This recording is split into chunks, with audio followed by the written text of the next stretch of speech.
Hello and welcome to the program. Now, the countdown to the 2019 general election is officially less than 180 days from now.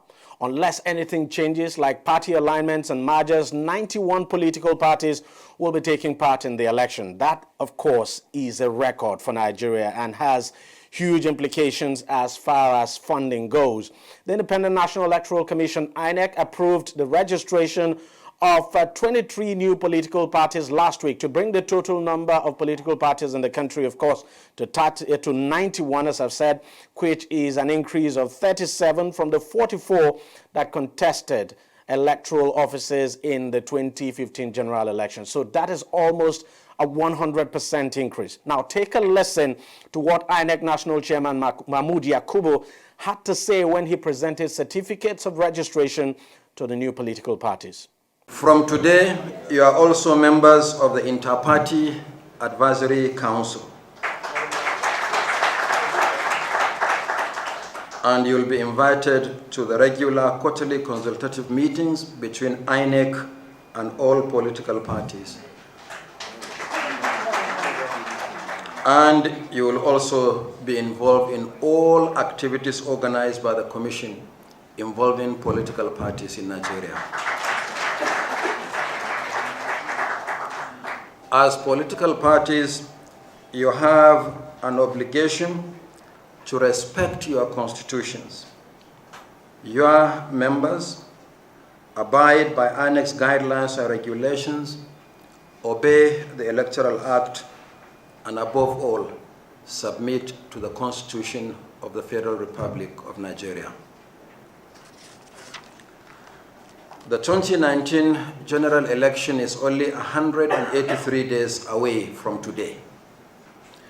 You should try to make a difference to politics and elective representation by conducting open, transparent, inclusive, and peaceful primaries for the nomination of credible candidates for the election. By doing so, you will give Nigerians greater choice, thereby adding value to our democracy and strengthening the quality of elective representation. The formal commencement of activities for the 2019 general elections begins tomorrow, Friday, 17th August 2018, with the publication of the notice of poll. Already, the Commission has concluded arrangements for doing so in all our offices nationwide as required by law. This will be followed by the conduct of party primaries beginning from Saturday, 18th August 2018 to Sunday, 7th October 2018. I wish to assure you that the Commission will continue to work closely with all political parties. I urge you to fully support the Inter-Party Advisory Council as a very important avenue for bipartisan consultation and representation in your interface with INEC at both the national and state levels. Now, there is a raging debate over the number of political parties in the country. While some have argued that 91 political parties is not too much for a country of nearly 200 million people, others say it's way overboard. The fact is that if you consider how much it will cost to organize a general election with 91 political parties fielding candidates, you would see the bigger picture of the debate.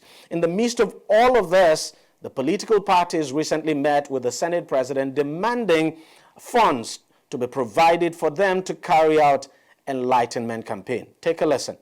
We wish to demand, sir, for inclusion in the 2019 budget and supplementary budget request by the presidency for 2019 election for funds for all political parties for citizen sensitization so that the usual voter apathy witnessed in previous elections will not be experienced in 2019.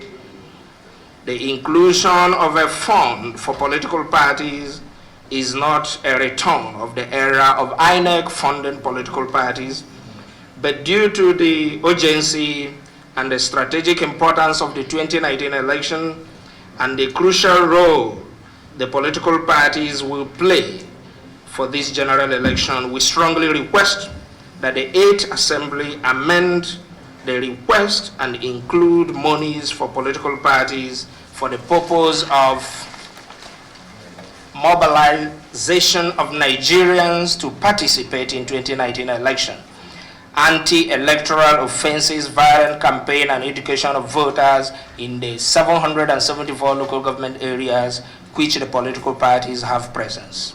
All right, let's continue this discussion further. I'm being joined all the way from Abuja by the national chairman of Action Alliance, Barrister Kenneth Udeze. Thank you very much, Barrister, for joining us on the program.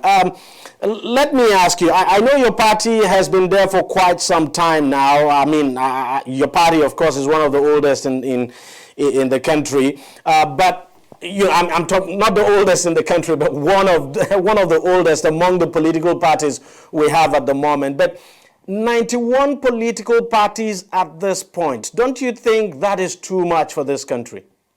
I don't share that opinion that is 91 political parties are too much for Nigeria. Honestly, the more the merrier. I have to really commend the Independent National Electoral Commission for registering some organizations who have been working and toiling day and night to meet up with the requirements to register their political parties. If Nigerians actually know what it takes to register a political party, you will give kudos to those Nigerians who have toiled day and night to make sure they registered an organization that will be called political parties. Just look at some countries in sub-Saharan Africa that their populations are not even up to 8 million. And you consider the numbers of political parties they have in their country. Put it side by side with the level and the number of the population of Nigeria of over 180 million people.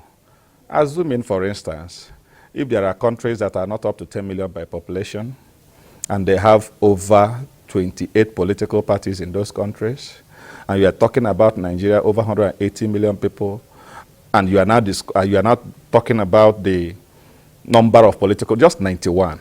Honestly, from the perspective of... But it's easier to say just 91, but let's face it, there's also a cost element to that when it comes to election, isn't it? Yeah, it is. I believe you. But the truth of the matter is that with the population of Nigeria, we need as many political parties as possible to checkmate the activities of government that we are not comfortable with. Political parties are not necessarily registered in order for you to participate in election. At times, political parties act as pressure group.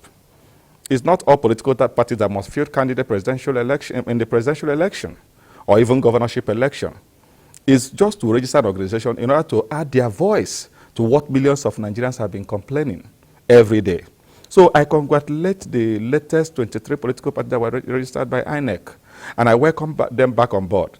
As I speak to you now, all the leaders of political parties are meeting here in Abuja, here in Nikon Luxury Hotel, to talk about way forward for conduct of peaceful election in Nigeria. I quickly have to ask you, let's look at the cost element of all of this, especially when it comes to election. How do you think INEC will be able to deal with this? I'm talking about the cost side of it. Think of how much, for instance, it would cost to print ballot papers and all of that. And imagine a situation where, say, even half of these political parties now have the number field candidates for various political positions. Well, that's not going to be the headache of political parties.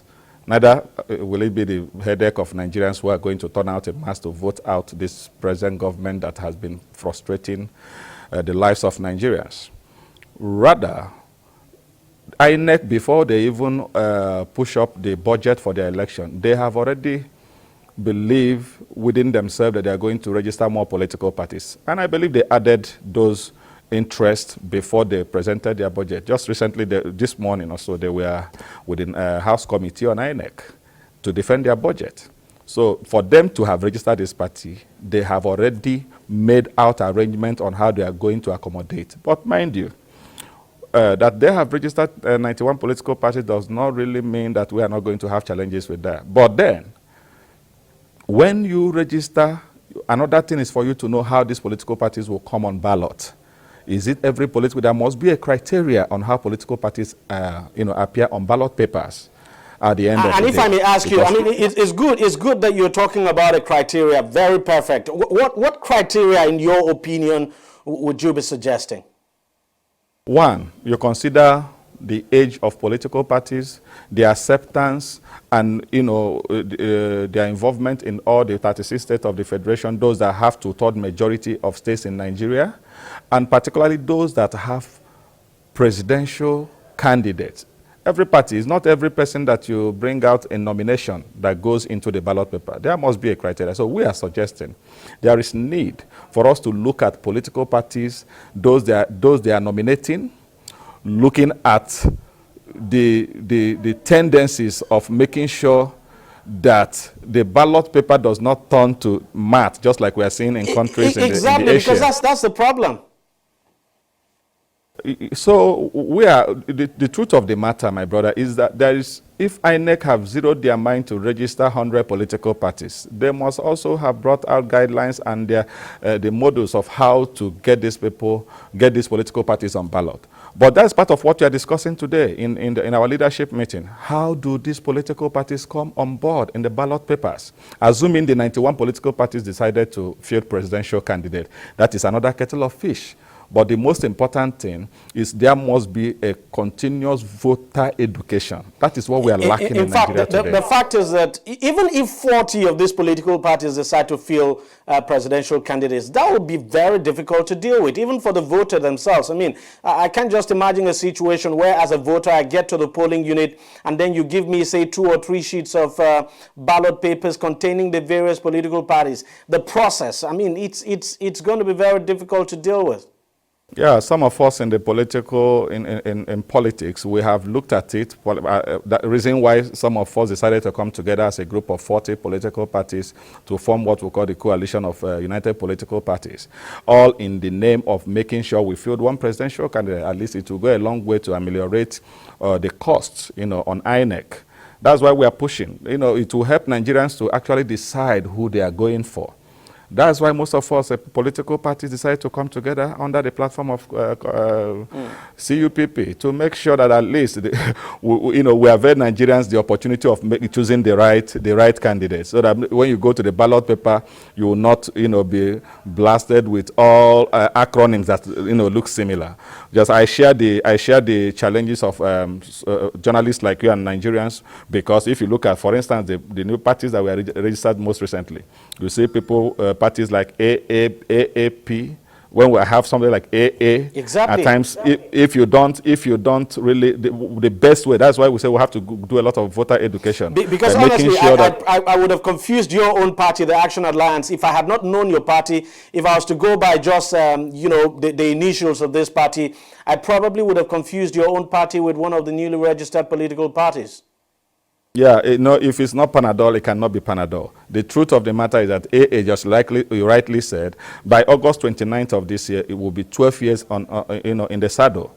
The question is, why is it that we have not, won any election in Nigeria? But we have won certain election. But, the issue of defection from one party to the other is one of the things that kills political parties. After you must have struggled to make sure you field credible candidate and they win election, the next thing is they will defect to another party. So reason why some of us are making sure that these issues of continuous voter education goes a long way to help us. For instance, one of the games we are playing now is to tell Nigerians that AA is number 2 on ballot paper on election day. So there is need for Nigerians to now start counting which number. That's one of the ways we are going to do it. Yeah. Part of the things what we are doing online, social media, it is number 2. When you get your ballot, just count 1, 2, and you're talking. At least it is not number 91. It's not number 90. Even 91 might even have is another strategic position. And that the party that is my brother's party, Dan Wanyang, who just registered Zenith Labour Party. That is the last political party that made it 91. So it's even strategic position. You can easily say the last party on the ballot. And it will be very easy for people to vote. Okay. So part of the education we are doing is please our party is number 2, because if you look at virtually most of these political parties, the acronym seems to be similar. That is the area we have been talking to INEC. When you are registering, try to consider some of these things. But we cannot rule out the fact that this party have to come on board. My brother, we have to challenge this country. You have to take advantage of, the flooded political party. Use of this country cannot say they don't have platform. For instance, in AA today, we have decided to say, in my administration as a national chairman, we have said, okay, fine. All the youth, as long as you are less than 35 years, between the age of 25 and 35, we are giving you free ticket to go and test your popularity in the field of politics. As long as you don't have any questionable character. One very critical thing, especially when you talk about political parties, is funding. And if these political parties do not get funding, then they would die a natural death. Don't you think so? Yeah, you're perfectly correct. That's one of the biggest issues we are having. But, when you allow political parties or maybe leaders of political parties to be funding political parties, that tends to bring in the issue of godfatherism. It now look as if somebody is dictating the activities of the party. But we have proposed this. The last time we visited the Senate president as a group of political parties, we try to make a case for political parties.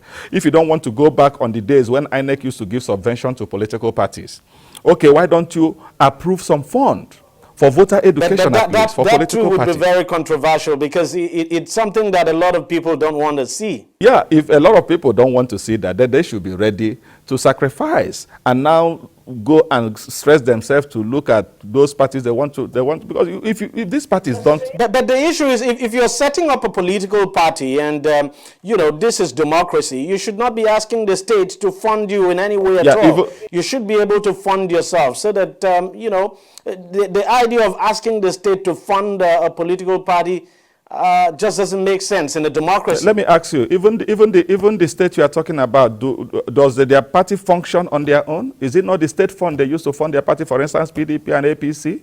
PDP. Well, at least not openly or legally. But we know that they use state fund to fund parties. But then, honestly, you are right to an extent. Any political party that exists in Nigeria must get involved with what we call membership recruitment drive. For instance, in Action Alliance, we are online, people can register online. Those 100 Naira people register across Nigeria is actually booming the account of the party. I can tell you, if not for anything, on registration alone, I know in the party's account we have close to 30 million Naira based on 100 Naira. That's a whole lot of money. If Action Alliance decide to say, okay, we must not field candidates across Nigeria. It's not a must, you must field candidates. But you can select constituencies. For instance, in Lagos State, we can come to one constituency in Lagos State and get a young youth that is very popular and make sure we bring out money as a party to fund that person, to fund his campaign activities, for him to win election. We can come back to... That would be nice. That's what I'm doing under my administration as the national chairman of the party. In Imo State, where I come from, I have already encouraged youth, those that don't have criminal record, questionable characters, but you are popular. As long as you are popular and you can move around, we'll support you. The party can print your poster, give you the ticket, go and test your popularity in the field. With this, we'll make sure leaders are being trained up, leaders are being elected. So I believe the proliferation of political parties up to 91, Nigerians will say, this is too much. But then, my brother, we need forces. Let political parties come up. Once they come up, we'll keep pushing any bad government that tends to impoverish Nigeria from left, right, and center. With that, they sit up. It's like an opposition. All right. That's what I believe, and that's what my party believes in. All right. Mr. Kenneth Udeze, National Chairman, Action Alliance, that's AA. Thank you very much for joining us, and thank you very much for sharing your thoughts on this issue with us. It's my great pleasure. Thank you for having me, and God bless Nigeria. All right, we'll take a short break, and when we come back, we'll continue the discussion on this number of political parties. What do other people think? On Deji 360, we don't just ask the questions. What is wrong with amending the Constitution the way the National Assembly members have been doing it? We seek answers. Constitution is constituent. Our problem is not lack of laws. Our problem is lack of the willpower to implement our laws. Answers that provide clarity. While we negotiate, we should try to make it a point that the girls must be complete. The clarity you need to make informed judgment so that you can make the right decision and take action. People are saying it is you politicians that are responsible for this, that you are the reason why this is happening. All these dullards that call themselves governors in this country. I wish we had people like Tony at the National Assembly. God forbid that I go to join that band. Deji 360, providing clarity to issues.